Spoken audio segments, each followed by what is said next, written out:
Bueno, bos días. Empezamos.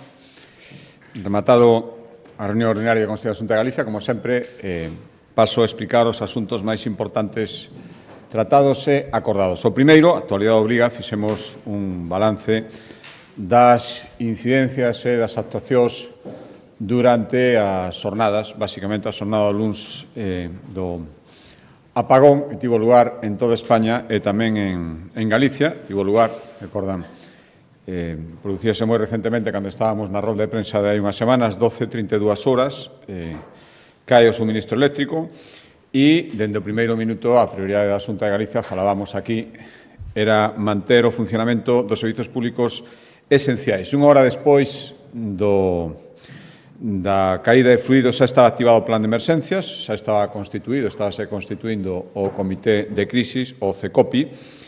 Declaramos nun primeiro momento, falábamos aquí tamén diso, o nivel 2 de emerxencias, que posteriormente quedou elevado a nivel 3 cando recibimos ese correo, tamén o contábamos na rolda de prensa da noite do Goberno, dándonos eses 15 minutos para decidir o pase a nivel 3 sin ter ningún dato, porque ningún dato se suministrara, polo tanto non sabíamos nin as causas, seguimos sin saberlas unha semana despois, nin tampouco a duración do apagón. En ese momento, ademais, estaba producíndose xa unha caída xeralizada das comunicacións. Menos de 24 horas despois, xa co 100% do suministro eléctrico recobrado, retomamos o nivel 2 e o día seguinte rebaixamos de nivel 2 ao nivel de alarma básico e o venres desactivouse por completo o Platerga, o Plan Galego de Emerxencias.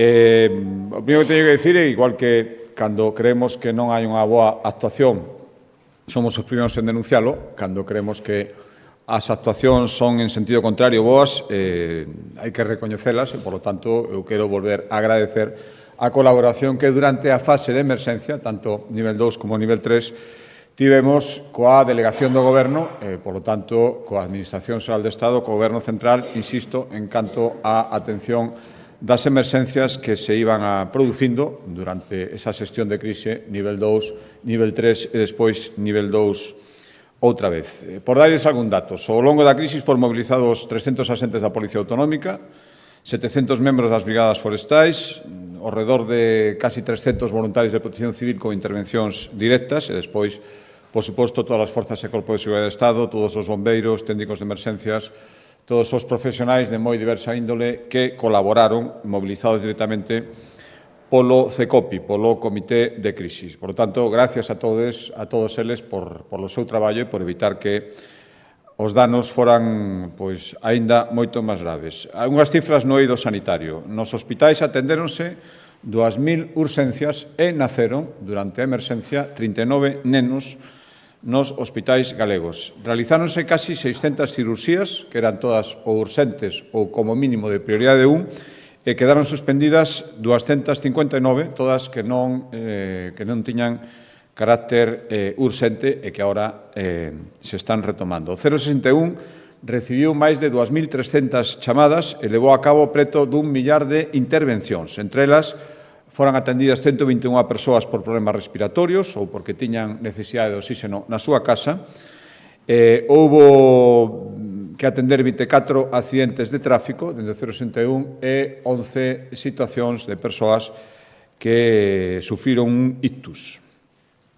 En suministracións, durante a noite do apagón, foron suministrados casi 75.000 litros de combustible a centros sanitarios para garantir o funcionamento fundamental dos xeradores de enerxía eléctrica. As residencias e centros de atención a discapacidade, unha trentena de incidencias, ningunha afortunadamente grave, foron trasladadas bombonas de oxígeno ou ambulancias a 8 centros que o precisaban, ou ben bombonas ou ben unha ambulancia para desplazar algunha persoa, e foron suministrados grupos electróxinos directamente ou combustible para os grupos electróxinos en 14 centros que así o demandaron. Para este contamos coa intervención de moitas persoas, pero foron fundamentais as brigadas de bombeiros forestais da Xunta de Galicia e tamén moitas patrullas rurais, en moitos casos efectivos da Guardia Civil que están en zonas rurais. Polo tanto, moitísimas gracias por esa intervención. No eido educativo, como saben, aínda no nivel 2 e despois da chamada do Ministro do Interior sin certeza sobre a duración do apagón, caídas as comunicacións e coa petición expresa de aforrar combustibles, se tomou a decisión de suspender as clases o día seguinte en Galicia. Despois, en nivel 3, se tomou a decisión de que estiveran abertas, aínda que sin actividade docente para facilitar a conciliación familiar. En todo caso, son un 2,5% do alumnado de colexios e institutos e o 3,5% das escolas infantís acudiu o martes ao centro.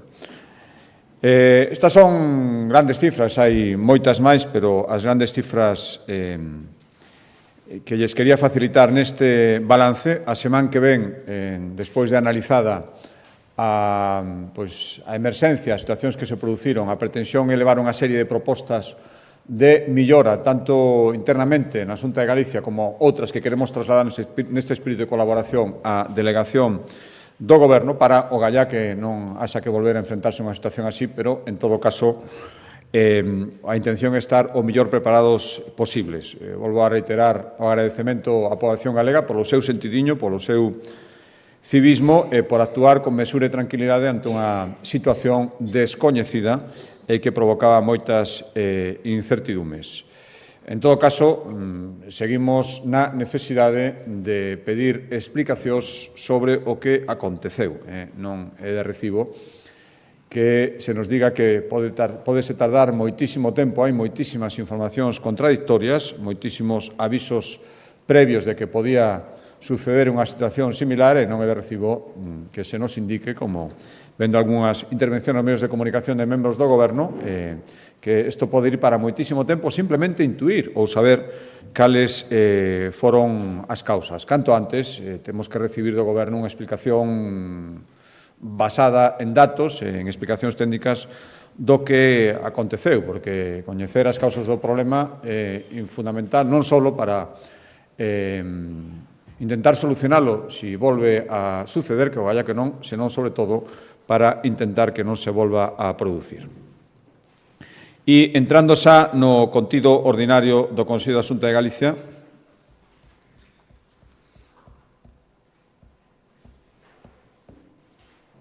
empezo por un acordo a proposta da Consellería de Medio Rural. Anunciábamos a semana pasada un investimento de case 14 millóns de euros para mellorar as infraestructuras forestais en Galicia, e hoxe o que fixemos foi aprobar o Plan de Prevención e Defensa contra os Incendios Forestais de Galicia, o Plan Pladiga para este ano. Estamos en datas, comenzamos o mes de maio, por lo tanto, a temporada de máis lumes, o gallá que non sexa así, pero por estadística, a temporada de máis lumes estáse acercando dos meses máis perigosos. Hai novidades neste plan. O principal é un incremento dun 20% nunha materia fundamental, que é a adicada á formación e adestamento do persoal que intervén no Pradiga. 1,8 millóns, casi 2 millóns de euros para 2 anos, para seguir facendo actividades, preto de 3.500 accións formativas, son as que están previstas, para seguir perfeccionando as capacidades das persoas que interveñen no Pradiga. Cursos monográficos sobre temáticas concretas, novas formas de lume, novas técnicas de extinción, novas ferramentas, tamén clases para acreditar niveis, inicial, especializado nas diferentes categorías profesionais, e formación específica para o persoal dos concellos que colaboran coa Xunta de Galicia na extinción de incendios. Tamén haberá actuacións de sensibilización ao conxunto da cidadanía e de información, e outras novedades do Pladiga, aparte das actividades formativas, unha nova figura, a figura do xefe de logística dentro dos plans de extinción, está prevista para cando o incendio adquira unha certa complexidade por volumen ou pola súa evolución, e este xefe de logística vai ser o encargado de facilitar o desplazamento dos medios durante a extinción do lume, velar polo correcto aceitado funcionamento das comunicacións durante a extinción do lume e garantir que se dispoña sempre do material necesario para a extinción. Tamén o Pladiga prevé a elaboración de plans preventivos nos 6 parques naturais que existen en Galicia, e tamén estamos traballando dentro de unha colaboración con Portugal un plan transfronterizo no deseño dunha ferramenta que permita coñecer os riscos de lume con antelación. En principio, neste 2025, ímonos centrarnos nas provincias de Pontevedra e Ourense.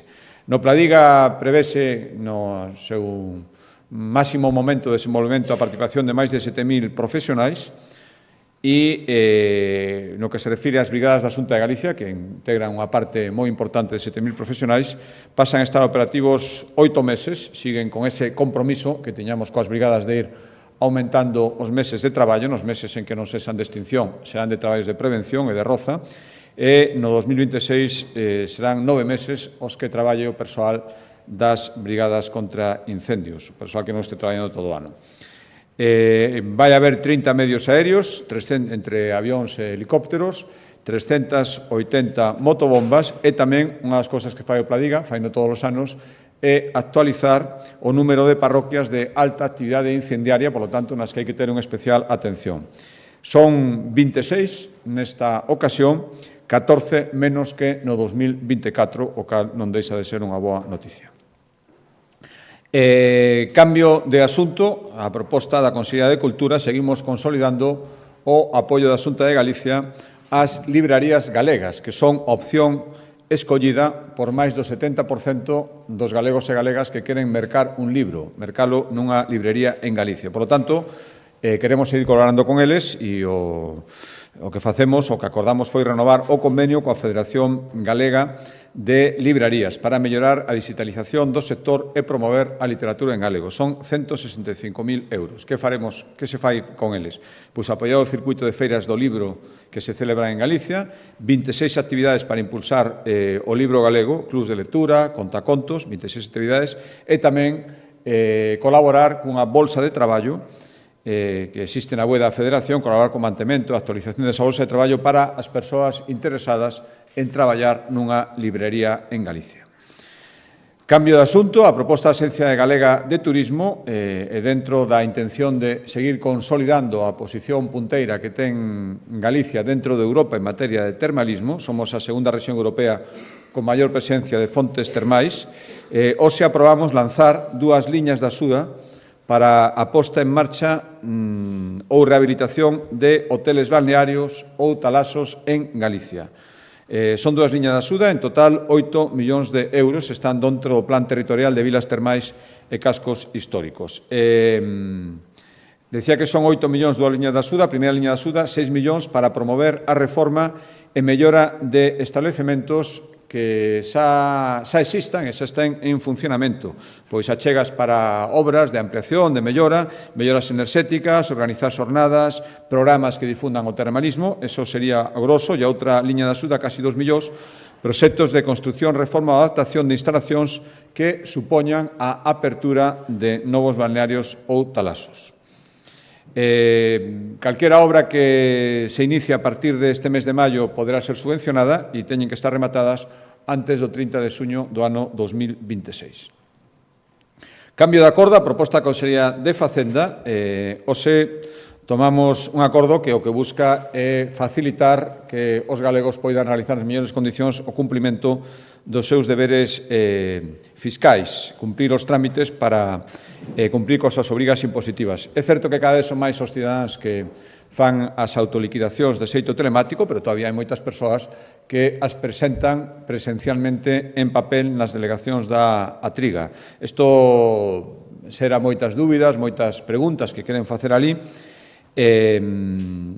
No caso do imposto de transmisións patrimoniais para a compravenda dun vehículo, xa no ano 2023 a Xunta puso en marcha un servicio de axuda ao contribuinte cando querían presentar este modelo, tuvo moi boa acollida e o que facemos agora é acordar que en todas as oficinas da Triga, nas 5 delegacións que existen, ofrezcan este servizo de axuda aos contribuintes que queiran facer presencialmente esta liquidación do imposto en todos os casos que se trate do imposto de transmisións patrimoniais, non só para comprar un vehículo, senón tamén, que son moitos, para a transmisión de inmobles ou terreos haberá de xeito presencial ou telefónico, como queiran as persoas, este servicio de axuda.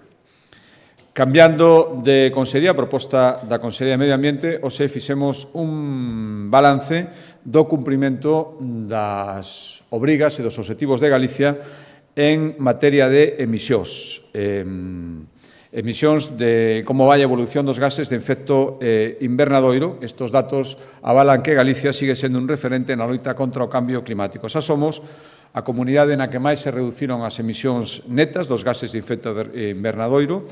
Entre 1990 e 2023, un período amplio, certo, a reducción foi do 61,7%, que é 5 veces máis que o que se logrou neste período a nivel estatal. A nivel estatal un 12,6%, en Galicia un 61,7%. E tamén isto permite que Galicia se aproxime ao obxectivo de neutralidade climática moito antes do 2040. Estamos no ano 2023 no 61,7%, se as cousas siguen evolucionando como deberán, cumpriremos moito antes do ano 2040 ese obxectivo europeo que marca a Unión Europea de neutralidade climática. Volvimos a ser a comunidade con maior capacidade de absorción de gases contaminantes. Logramos absorber casi 9 millóns de toneladas de CO2, é dicir, un 57% máis do que se absorbía no ano 1990. Non se debe esta reducción, esta rebaixa da contaminación, non se debe a unha contracción da actividade económica, porque o PIB aumentou, por lo tanto, aumentou tamén moitos sectores a súa actividade, pero disminuiu moito aumentou moito a absorción de gases contaminantes e, por lo tanto, disminuiu a cantidade que están na atmósfera. Por darles un exemplo, o sector enerxético experimentou un enorme descenso das emisións, aí as renovables teñen moito que ver.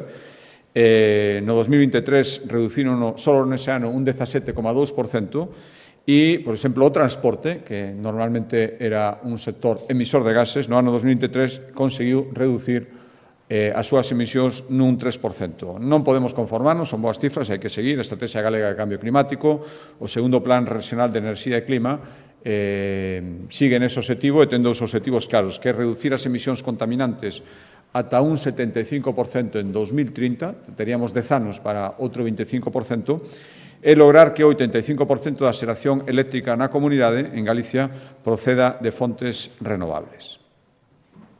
Cambiando de asunto de Consellería, hoxe autorizamos a proposta da Consellería de Emprego nas súas facetas de comercio.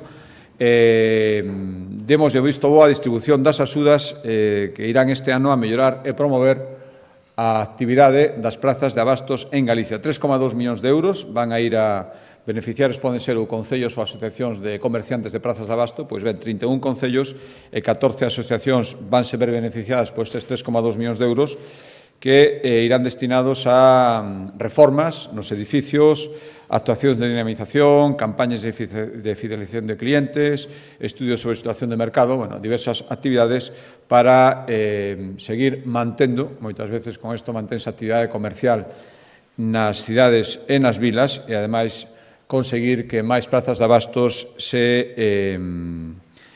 incorporen o selo excelente que neste momento teñen as de Tomiño, Vilagarcía de Arousa e Ponte de Ume en Galicia. Outro acordo a proposta da Consellería de Emprego, hoxe acordamos destinar 6,7 millóns de euros para apoiar a posta en marcha de, ao redor, calculamos, 800 novos proxectos de emprendemento en Galicia. Os beneficiarios poderán ser negocios que se deran de alta a partir do 1 de xaneiro de 2023, si desde ese día están de alta poderán acollerse, e as axudas poderán ser entre 2.750 e 35.000, sempre dirixidos a colaborar cos custes que supón iniciar unha nova actividade. Si, ademais, esa nova actividade evitou o peche dun negocio ou, por tanto, garantizou a remuda xeracional, haberá un incremento do 10% na axuda que se reciba. Os gastos que se poden subvencionar son merca de equipos informáticos, mobiliario, reforma de locais, gastos de notaría, gastos de alugueiro, todos eses gastos iniciais cando se empeza unha actividade. Cambio de acordo de Consellería, proposta da Consellería de Sanidade, hoxe acordamos investir unha cantidad importante, 12,4 millóns de euros, para comprar equipamento de hospitalización ou sistemas automatizados de dispensación de medicamentos. Todos eles destinados ao Hospital Novo Montecelo, está rematando prácticamente a súa construción e a idea é, a finais de anos, a empezar a actividade asistencial e, por lo tanto, é necesario ir tomando todos estes acordos e, en concreto, estes 12,4 millóns de euros irán 10 millóns para comprar 2.613 camas de hospitalización, 1 millón tamén para camas, pero non camas estándar, sino camas para pacientes críticos, 1,3 millóns para comprar sistemas automatizados de dispensación de fármacos e 400, casi 50.000 euros para comprar máis de 612 cadeiras especiais para asistencia sanitaria. Outro acordo en materia de sanidade, máis que acordo é un balance, seguimos facendo balance, recordarán que no seu momento presentábamos, despois dun acordo do Consello de Asunta de Galicia, o plan de mellora e control das incapacidades temporais. Pusémolo en marcha o pasado mes de agosto, arrincou nos primeiros meses, lóxicamente, ata collerse a unha velocidade máis de crucero, e o que fixemos cun trimestre completo, o do ano 2025, poder facer un balance os datos que se produciron durante ese trimestre. Durante os 3 primeiros meses do ano 2025, xaneiro, febreiro e marzo, revisáronse case 19.000 baixas que se resolveron con alta médica en algo máis dun 20% dos casos. 3.593 persoas que foron obxecto deste plan especial recibiron alta despois de someterse a revisión. Ademais, citouse presencialmente a máis de 6.000 pacientes para facer esa valoración presencial, pacientes que estaban de baixa. Observamos un cambio de tendencia nos tempos de duración das baixas laborais, disminuíron un 14% neste primeiro trimestre as baixas que duraban un mes ou máis e tamén algo máis dun 15% as baixas que chegaban ata 10 meses. Entre as medidas que se puseron en marcha para agilizar e simplificar os trámites de baixa, aparte dun proceso de revisión moito máis intensivo, pois, por exemplo, recordarán, anunciábamos que os servicios de admisión dos hospitais xa podían xestionar as partes de baixa para as cirurxías programadas, non había que facelo como ata agora no centro de saúde, e tramitáronse por este novo procedimento 363 partes de baixa. E as mutuas, certo que isto empezou agora, realizaron máis de 200 probas diagnósticas por petición do Servicio Galego de Saúde, esperamos que sexan máis a partir de agora, o que evitou tempos de espera, ás veces moi grandes, para dispoñer destas probas. Cambiando de consellería, entre o sector primario, a proposta da Consellería do Mar, hoxe demoslle o visto e prace a un decálogo que vai presentar Galicia, aproveitando unha oportunidade que se nos dá agora mesmo para facer escoitar ainda máis a voz do sector pesqueiro en Europa. Galicia agora mesmo lidera o Grupo de Traballo de Pesca da Conferencia de Rexións Periféricas na Unión Europea, por lo tanto, temos unha oportunidade para expoñer asuntos que teñen que ver co sector pesqueiro que interesan a todas estas rexións, pero especialmente interesan en Galicia, que queremos incorporar na futura política pesqueira común. Deste decálogo, algúns detalles importantes. Pedimos reforzar o concepto de zona altamente dependente da pesca para que estas rexións, como o caso de Galicia, teñan un trato diferente, sobre todo preferencial, no reparto, nos futuros reparto das cotas pesqueiras. Tamén ampliar a definición de pesca artesanal para adaptar a realidade de cada zona marítima, non en todas partes é o mesmo. Queremos novas axudas para garantir a remuda xeracional no sector pesqueiro. Tamén queremos que se incremente a investigación sobre os efectos do cambio climático nos bancos de pesca e nos bancos marisqueiros, reforzar as medidas e as axudas para a conservación do patrimonio marítimo e fomentar todo o que ten que ver coa economía azul.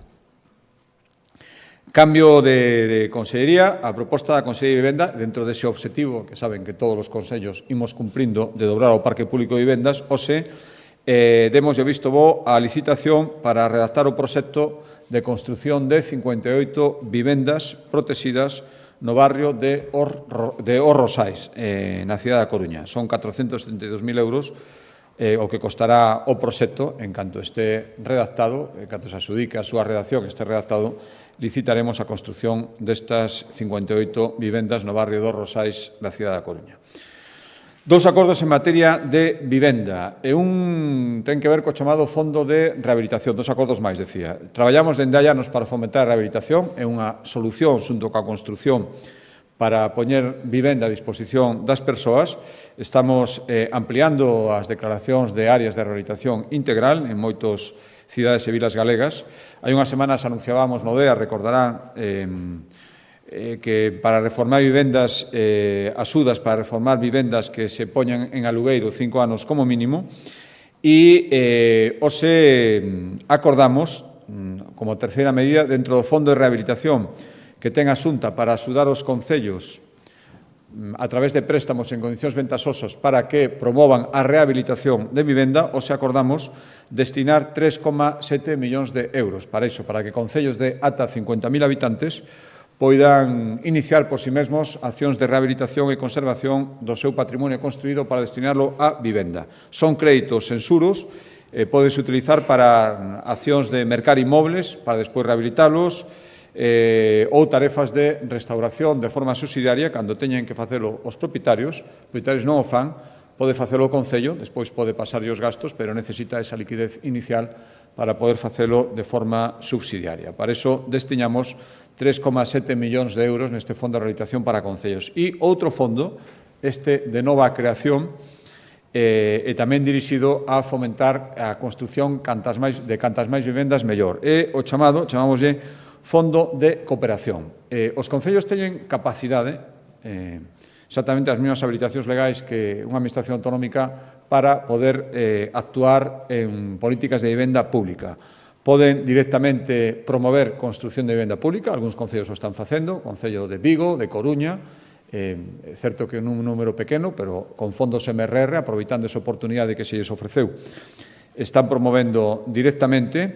E, en todo caso, se non teñen capacidade para reservar solo no que habilitar novos inmobles ou facer obras de urbanización para despois poder construir vivendas nesas parcelas. Por lo tanto, hoxe o que fixemos foi autorizar a creación deste novo fondo que vai estar constituído por 10 millóns de euros e que busca fomentar nos concellos a construción de vivenda que despois se poida destinar a alugueiro social. Esa sería a condición para acollerse a estes fondos. Son préstamos en xuros que deben devolverse nun plazo de 8 anos ou menos, pero 8 anos como máximo, se quere o Concello, e todas as cuantías que vayan devolvendo os concellos irán para seguir integrando este fondo, o sea que será sempre un circulante para os concellos que decidan dispoñer destes cartos. Para que os poden adicar os concellos? Pois promoción de vivenda protexida de nova construción, obras de urbanización de terreos para que sexan aptos para despois edificar, como decía, ou adquisición de solo no que construir vivenda, ou ben eles mesmos, ou ben cederlos a outras administracións, Administración Autonómica, Administración Xeral de Estado, para promover en riba deles vivendas con algún tipo de protección.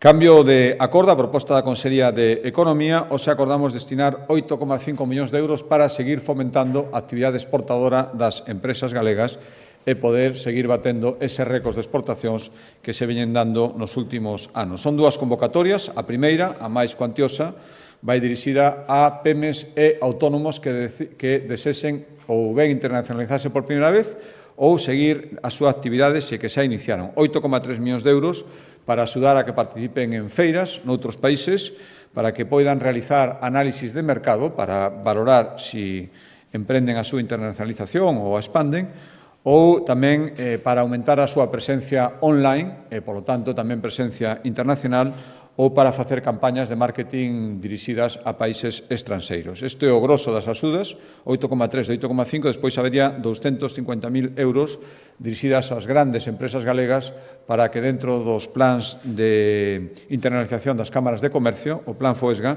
pois poidan participar en misións comerciais que se organizan desde as cámaras e dispoñan destas axudas ata 250.000 euros en total da Xunta de Galicia.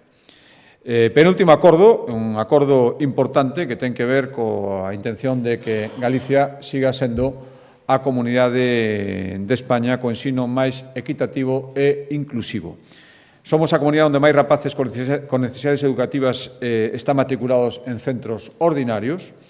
Fomos pioneiros en computar a estes alumnos por 2 ou por 3 a efectos de establecer os rateos nas clases e tamén prácticamente duplicamos o número de profesores de apoio para estes alumnos que existía pois hai 10, 12 anos como moito. Queremos seguir e, polo tanto, hoxe aprobamos a estrategia de inclusión educativa coa que pretendemos e temos que conseguir garantir un ensino a carta para que cada alumno poida aproveitar ao máximo as súas potencialidades. Son 116 millóns de euros os que incluye esta estrategia de inclusión educativa ata o ano 2030. Queremos poñelo en marcha xa no vindeiro curso, no que empeza en setembro. Son medio cento de medidas, e xa digo que o objetivo é blindar a igualdade e a oportunidade de todos para desenvolver as súas potencialidades con independencia das súas condicións. Hai moitas novidades. A fundamental é a creación dunha formación profesional adaptada para promover a permanencia do alumnado no sistema máis alá do ensino obligatorio. Estes alumnos moitas veces, cando acaban esta etapa, xa abandonan os seus estudos e, por lo tanto, queremos ofrecer unha formación profesional adaptada que lles dé a oportunidade de continuar. Para iso haber acordos entre os centros de educación especial e de formación profesional, impulsarse prácticas en empresas para estes alumnos e, por suposto, os alumnos terán un apoio personalizado con programas formativos adaptados. Imos a poñer en marcha 2 programas piloto en colaboración con entidades sociais, un para apoio aos alumnos da ESO de etnia xitana, sobre todo para previr o abandono temperán, que hai moito, previlo a través de favorecer a maior inclusión posible, e outro para estudantes con altas capacidades. Tamén haberá accións formativas para os docentes sobre a atención á diversidade e, outras moitas medidas que irá explicando máis polo miúdo a Consellería de Educación a partir de agora. En definitiva, xa digo que queremos que Galicia sexa a terra de igualdade de oportunidades e iso pasa tamén por unha educación o máis inclusiva posible. E o último acordo que explicará máis polo miúdo a Consellería de Política Social ten que ver cun dos grandes desafíos do noso tempo, que é a soidade non desexada entre as persoas maiores. Segundo datos do Instituto Nacional de Estadística, en Galicia, case un 21% das persoas de máis de 64 anos viven soas e, en moitos casos, esta soidade non é voluntaria. Por lo tanto, o Consello hoxe acordou dar luz verde á estrategia galega para a atención á soidade non desexada.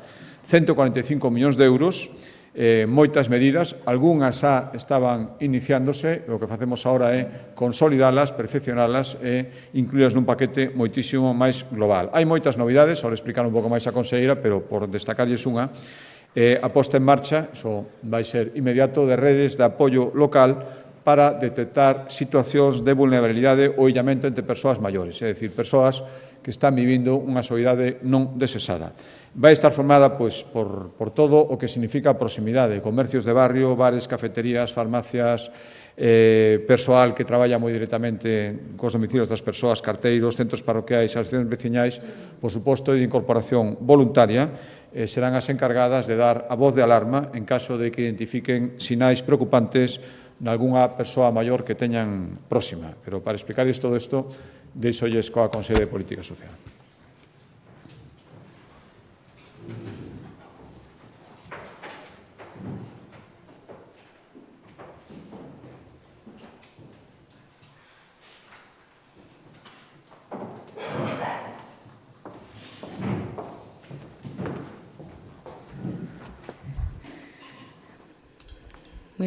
Moi bons días, moi boas tardes. O presidente da Xunta de Galicia anunciou recientemente no Grove que estábamos a perfilar os últimos puntos da Estrategia de Soidade non desexada. Unha estrategia que aprobou hoxe mesmo o Consello da Xunta de Galicia tras a incorporación de varias propostas da sociedade civil, xa que é unha estrategia, como ben saben, que ten como obxectivo abordar un asunto que afecta cada vez á vida de máis galegos e galegas, como é a soidade non desexada. Este é un fenómeno que non solamente se produce en Galicia, senón que afecta ao conxunto de España, de Europa e do mundo, e que non se cingue de maneira exclusiva ás persoas maiores, aínda que elas son as principales afectadas. Segundo o Instituto Nacional de Estadística, a nosa comunidade, o 20,8% das persoas maiores de 64 anos viven soas, polo tanto son 3 puntos case por debaixo da media nacional. E a tendencia demográfica suxire que este é un fenómeno que se intensificará nun futuro próximo debido á maior esperanza de vida de toda a poboación. Por iso, a loita contra a soidade non desexada se converteu nun auténtico reto para a Xunta de Galicia. Por iso, dende o Goberno galego levamos moitos anos traballando neste ámbito e agora damos un novo pulo con esta aprobación da primeira Estrategia de Atención á Soidade non desexada. O obxectivo é que todas as galegas, todos os galegos, en especial todas as persoas maiores, se sintan sempre arroupadas, vivan donde vivan e sexan cales sexan as súas circunstancias persoais, sociais ou as súas propias circunstancias económicas. Neste sentido, como ben decía o presidente da Xunta, non partimos de cero, senón que algunhas das medidas que contén a propia estrategia xa levamos tempo iniciándoas na nosa comunidade, apostando por esa vellez activa, esa vellez participativa con programas como Xuntos polo Nadal, Programa de Benestar en Balnearios, as aulas sénior, entre outros, tamén apostando por esos servicios de proximidade que tan necesarios son na nosa comunidade a través desas casas do maior ou do programa de xantar na casa e tamén apostando pola atención domiciliaria das persoas maiores a través do servicio da axuda no fogar, a través do bono coidado no fogar, porque vivir só non é o mesmo que sentirse só. Nesta estrategia avalíanse distintas medidas, analízanse, no seu caso tamén incorporamos moitas propostas chegadas da propia sociedade civil de outras administracións e incluso medidas que están sendo postas en marcha noutros países.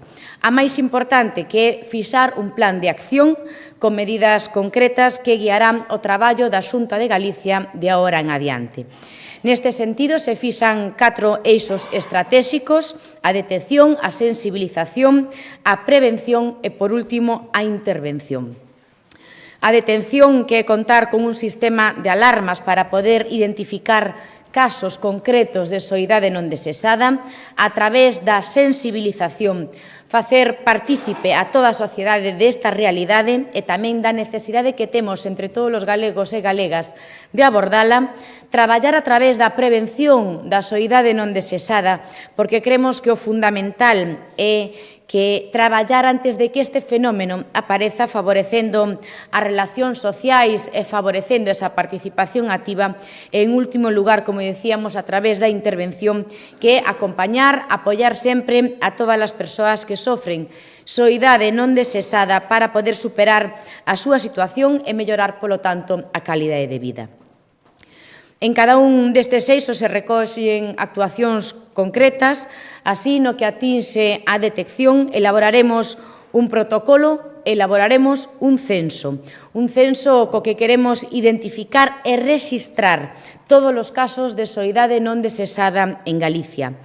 Utilizaremos tamén un servicio que tanto caracteriza a Galicia e que tamén funciona e que tantas persoas maiores nos demandan, como é ese servicio da axuda no fogar, e utilizaremos a todas as traballadoras para poder detectar e activar todos os recursos necesarios para poder combater estas situacións, así como continuaremos mantendo unha coordinación con todos os traballadores sociais, tanto da atención primaria como dos concellos. Poñeremos en marcha unha venta única para que sexan os traballadores sociais, pero tamén as distintas administracións públicas as encargadas de poñer en coñecemento das persoas afectadas toda a carteira de servicios coa que dispoñemos en Galicia e que vamos a poñer á súa disposición.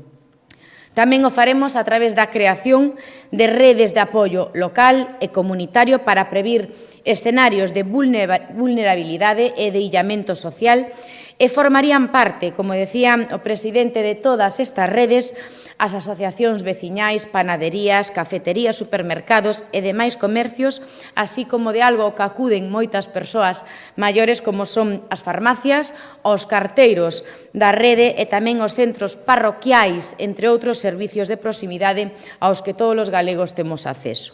No ámbito da sensibilización contemplanse medidas como a posta en marcha de campañas informativas e de concienciación, programas de formación para o profesorado e para o alumnado e tamén a creación duns premios que recoñezan sempre o traballo de todas as persoas e entidades que loitan contra a soidade non desexada.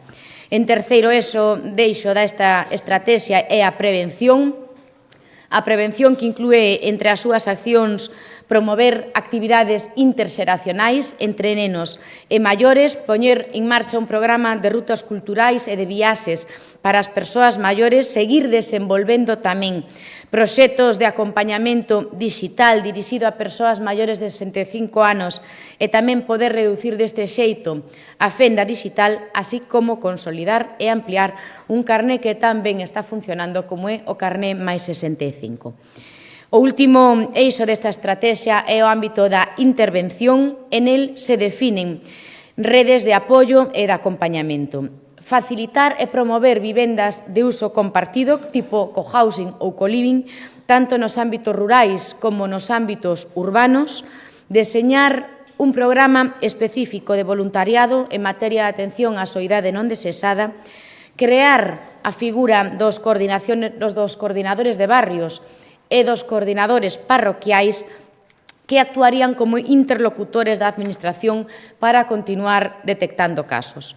Colaborar, como non podía ser de outro xeito, tamén coas protectoras de animais para que as persoas maiores axuden no coidado dos animais ou tamén facilitando a adopción dunha mascota que lles permita sempre ter compañía.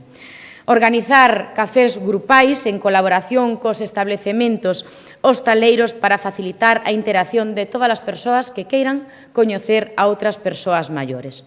A medida máis inminente será a posta en marcha dun servicio telefónico multicanle, un servicio que vende a aprobar ademais hoxe o Consello da Xunta de Galicia e que permitirá atender a todas as chamadas que este servicio reciba. Pero, ademais de atender chamadas, tamén fará un seguimento constante de todas as persoas maiores que desesen ser chamadas varios días á semana co obxectivo de poder falar con outras persoas.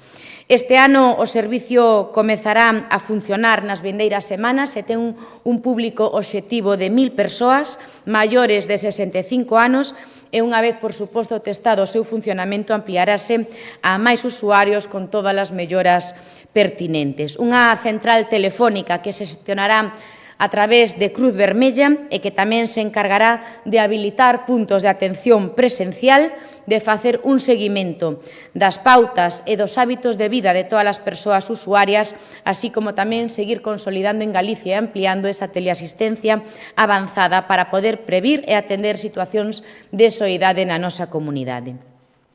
En definitiva, a soidade non desexada é unha problemática que caracteriza as sociedades modernas que, como decíamos, afecta á poboación de todas as idades, pero especialmente ás persoas maiores, tanto nos ámbitos urbanos como no rural.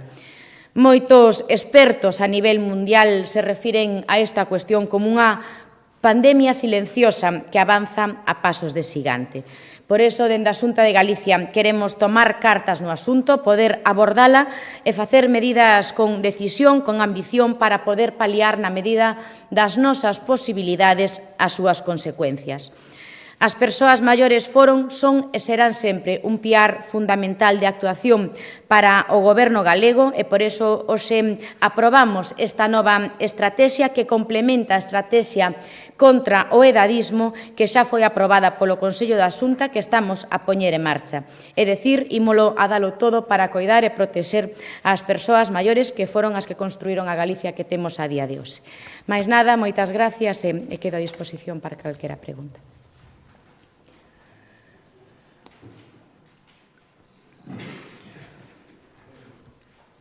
Sí, bons días. Quería preguntar ao redor do coordinador estas figuras que comenta de rede de apoio local entre panaderías, carteiros, é dicir, que formación ou como se vai a integrar un poquinho a esa xente nesa rede, non? Porque entendo que son cuestións moitas veces de afinidade, de xente que os coñece, pero como se integra a esta xente na rede. E depois, claro, falaba dunhas medidas que eu entendo como se pode aplicar mellor en xente maior que vive en zonas illadas, no rural, que as zonas onde máis temos vellos hoxe en día, tamén nas cidades, pero máis arroupadas pola familia, por exemplo, para cosas como comentaba, cafés, ou leválos a protectoras, porque claro, xente que está illada, é dicir, se se vai a establecer mecanismos de transporte ou como se vai a facer iso. Graciñas. Ben, pois con respecto á rede de apoio local, ora que vamos a comezar a traballar da man de todos os concellos de Galicia, vamos a facelo tamén da man de todas as asociacións e tamén dos traballadores sociais, vamos a contactar dende a Xunta de Galicia coas distintas asociacións, por exemplo, a Asociación de Hostelería, asociacións de comerciantes e tamén con todas as asociacións que agrupan as farmacias de Galicia para que todos estes establecementos poidan dispoñer dun selo identificativo donde poder detectar esa situación, se unha persoa maior acude e comenta o que lle está pasando, así como tamén darlle información a todas as persoas maiores e tamén a todos os comercios da disposición por parte da Xunta de Galicia deste nova canle telefónica por parte de Cruz Vermella para que poidan chamar e alertar de todas estas situacións. En canto a outro tema que me comentaba, vamos a organizalo da man de todos os concellos de Galicia, tamén nas contornas, por suposto, máis rurais, a través dos traballadores sociais, para que eles sexan os que nos dan a sinal de alerta a Xunta de Galicia para que podamos actuar. Pero tamén facelo a través de un servicio que chega a todos os puntos de Galicia e que chega a moitísimas casas das persoas dependentes, como é a través dese servicio de axuda no fogar, para que as traballadoras deste servicio non solamente den atención e coidados, senón que tamén nos sirvan de sinal de alerta para que nos alerten de situacións que está pasando pois unha persoa maior, así como tamén os propios carteiros que acuden ás casas de todas as persoas maiores en calquera punto de Galicia. Eu quería facerlle, se me permite, unha pregunta sobre outra cuestión. Hoxe a xuntanza sobre o reparto dos menores inmigrantes que estaba prevista a semana pasada, que veuse interrompida polo apagón, non sei se nos podría facer unha previsión do que espera que aconteza nela. Gracias. Ben, pois si, hoxe se reúne a conferencia sectorial na que formamos parte todas as comunidades autónomas coa ministra Rego, unha conferencia que estaba convocada para o pasado luns e que se tivo que desconvocar por mor da apagón e, por suposto, que é unha conferencia sectorial a que Galicia vai acudir, porque Galicia nunca deixa unha silla vacía e vamos a esta conferencia sectorial con espírito constructivo para pedirlle ao Goberno que volva pola vía do consenso, pola vía do diálogo e abandone dunha vez por todas pois a vía da imposición, porque hoxe nos van a dar a coñecer uns criterios de repartos que están feitos por Junts, que están feitos para beneficiar claramente a Cataluña e que están feitos, pois é un traxe a medida feito para un prófugo da xustiza como é o señor Puigdemont. Uns criterios nos que a Galicia nos corresponderían recibir 326 menores non acompañados, ventres a unha comunidade como pode ser Cataluña, tan só 26, ou cunha comunidade, un lugar como Melilla vai a recibir máis menores cunha comunidade como Cataluña. Polo tanto, nos desexamos e queremos seguir acollendo menores na medida das nosas posibilidades, pero o certo é que Galicia nestes momentos non dispón de prazas dispoñibles, non ten prazas dispoñibles para acoller a máis menores migrantes porque temos un 108% de sobreocupación. Polo tal, creemos que isto é un fracaso claro da política migratoria por parte do Goberno de España, porque se hoxe recibimos 326 menores migrantes, nos preguntamos cantos vamos a recibir a semana que ven, o mes que ven ou dentro duns meses. Polo tanto, lle pedimos ao Goberno que volvan pois a esa vía do consenso, dos acordos voluntarios, como sempre fixemos, acollendo menores migrantes moito por riba do que nos correspondería por poboación. Estes últimos anos acollemos un 16% dos menores migrantes, mentres que por poboación nos corresponderían tan só un 16%. Bo día, conselleira. Falaba vostede agora precisamente dese servizo de axuda no fogar que chega pois, a moitísimas casas en Galicia. Bueno, neste sentido, alén das determinadas queixas que pode haber desde os sindicatos polas condicións de traballo das persoas que acuden a estas casas, sí que é certo que as queixas desde os municipios pois cada vez se están facendo máis fortes, non? Outro día a FEGAMP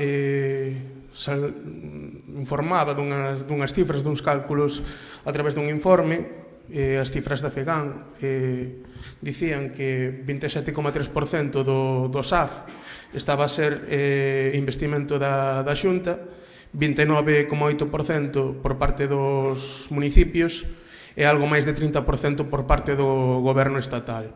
O resto é aboado, segundo a FEGAMP, polas propias persoas usuarias. Unha das cuestións que máis estivo en debate no debate de política xeral, ou unha das cuestións foi precisamente esas negociacións para o financiamento do SAF.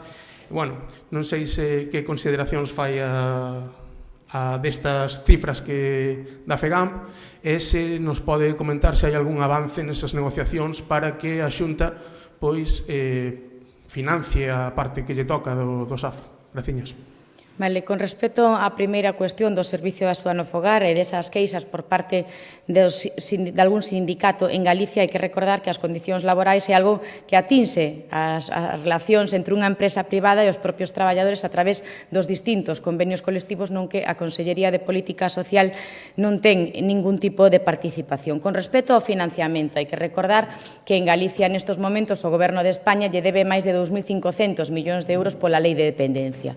O Goberno debería de continuar incrementando esa senda de financiamento do Servicio de Atención á Dependencia ata chegar ao que marca a lei, que é o 50%, e ese camiño vai en descenso. Se no ano 2023 nos financiaba un 40%, no ano 2024 nos está financiando un 34,9%. Con respecto ao financiamento deste servicio de axuda no fogar, nos chegamos a un acordo co presidente da FEGAM na pasada legislatura, fixemos un acordo de legislatura, agora nesta legislatura xa tivemos a primeira reunión con compromiso tamén da Xunta de Galicia continuar incrementando o financiamento, pero tamén ao mesmo tempo que dende os distintos concellos de Galicia se lle demande ao Goberno de España o cumprimento da Lei de Dependencia, que continue incrementando pois tamén este financiamento. Últimas semanas desde Tuvemos unha primeira reunión e agora estamos pendientes de fixar unha nova reunión neste mes de maio para continuar avanzando e analizando tamén todos esos documentos, eses datos, para poder chegar pois, a un acordo de legislatura o antes posible. Moitas grazas. Gracias. Bueno, moitas gracias.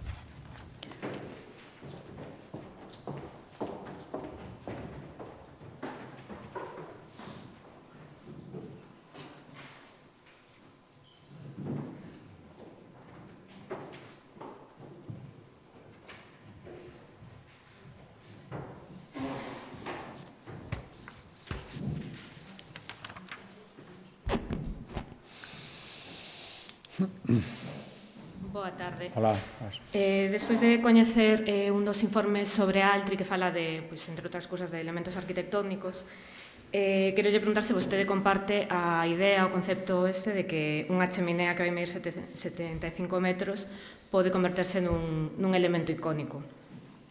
Tamén lle quero preguntar sobre o memorando de entendemento que firmou a Xunta coa empresa, se está incluída algunha disposición pola cal habería que compensar a esta empresa se o proxecto non sae adiante.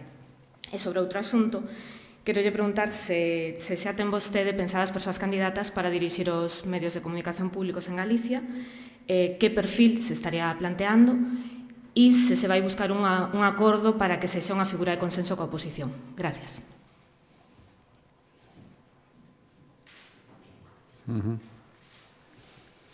Bueno, sí, respecto á primeira pregunta, o que se di, creo que é lógico, cando se plantexa un complexo industrial este calquera, conseguir a maior integración á paisaxe. Por lo tanto, se vai haber unha chaminea, é lógico que se procure a maior integración co entorno que vai estar. A mí faime moita gracia. Os mesmos que critican esta intención son os que están pedindo que se declare ben de interés cultural unha chaminea que é 4 ou 5 veces máis alta. Por tanto, esas contradicións, unha non vale, dependendo de quen sexa, e outra hai que conservala con un impacto visual moito maior a toda costa. Por tanto, un exemplo máis das incoherencias que estamos vendo neste asunto.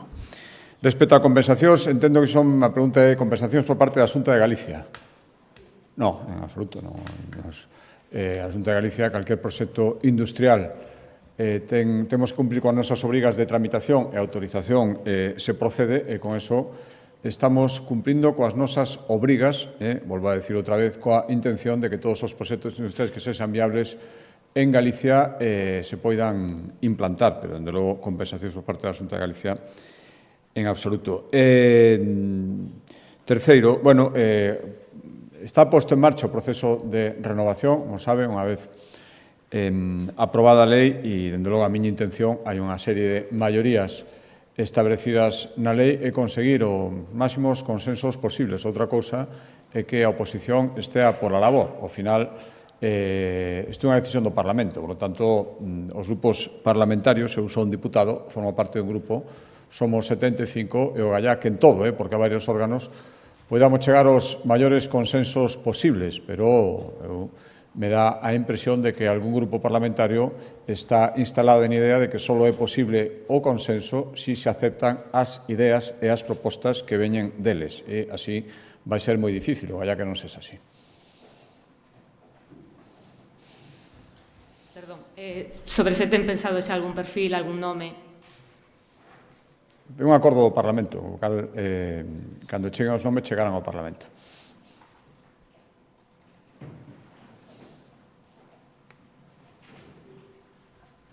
Xa está.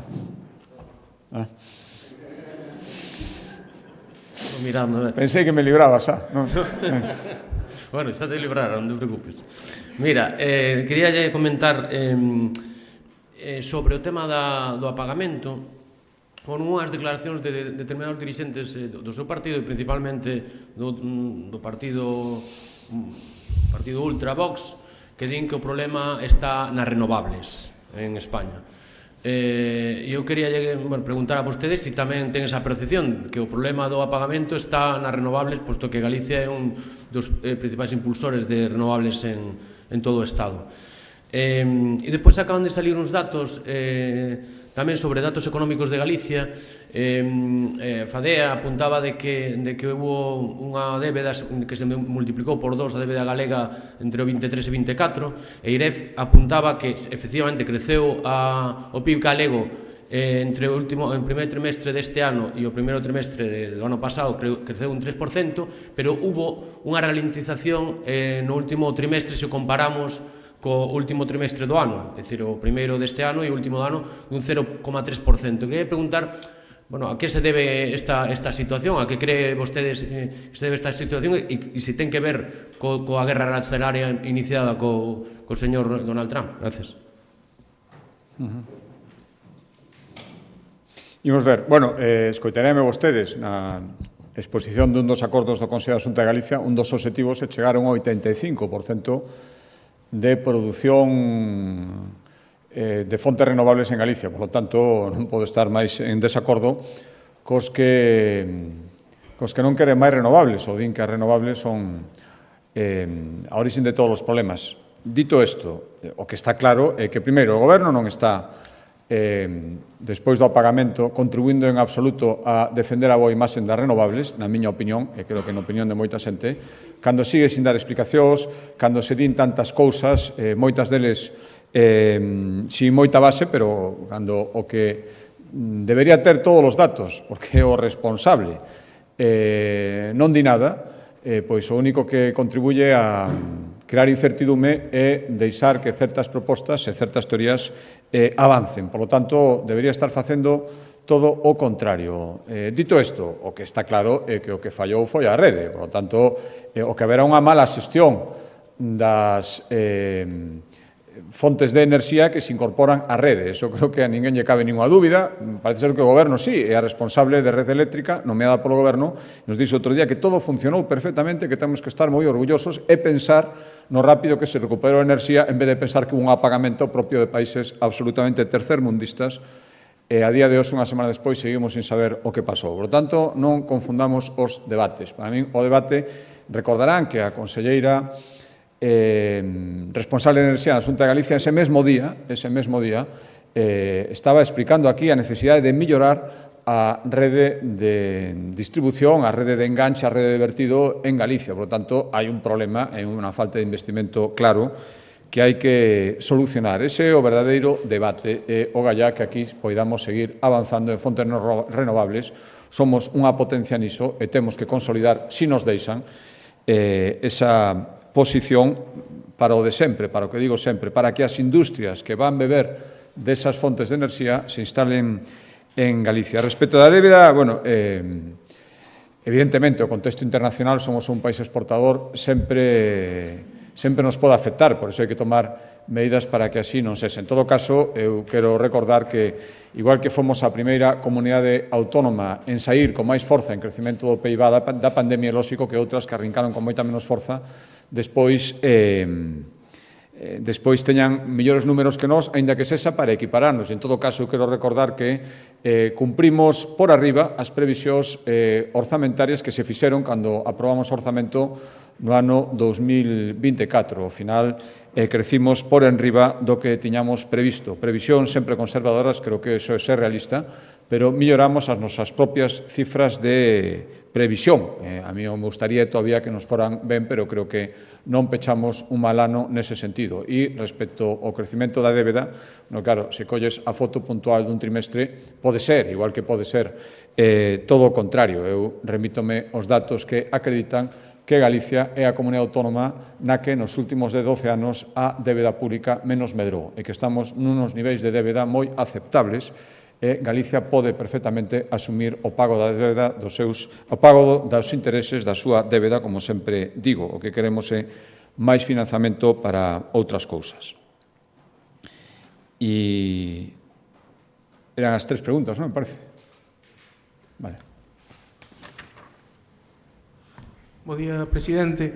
Antes falaba vostede dos datos de persoas que acudiron aos centros de ensino o día despois do apagamento. Neste sentido, quería preguntarlle que opina das críticas que se fixeron a respecto da comunicación, xa que, o día anterior se dixo nesta sala que iban a fechar os colexios, como vostede ben dixo, e logo houve ese cambio para que pudesen achegarse as crianzas aos colexios, ou tamén o que aconteceu cos centros de día. Sobre esas porcentaxes de crianzas que chegaron ou que acudiron aos centros de ensino, quería preguntarlle se considera que houve ou que podería ser mellorable a comunicación desde o Goberno galego sobre ese cambio entre a noite e a mañá seguinte, se esas baixas porcentaxes de crianzas que acudiron aos centros de ensino poden estar nesa comunicación, se considera que puido ser mellorable, se despois, pasado o tempo, reconsideraría a decisión de pasar ao nivel 3 de alerta. E, por outra parte, tamén lle quería preguntar, a raíz do apagamento, e falaba agora do tema das renovables, acaba de rexurdir ou de coller máis forza o tema da enerxía nuclear. Se a enerxía nuclear é ou non é unha solución para o mix enerxético. Quería lle preguntar a súa opinión e a opinión do Goberno galego ao respecto.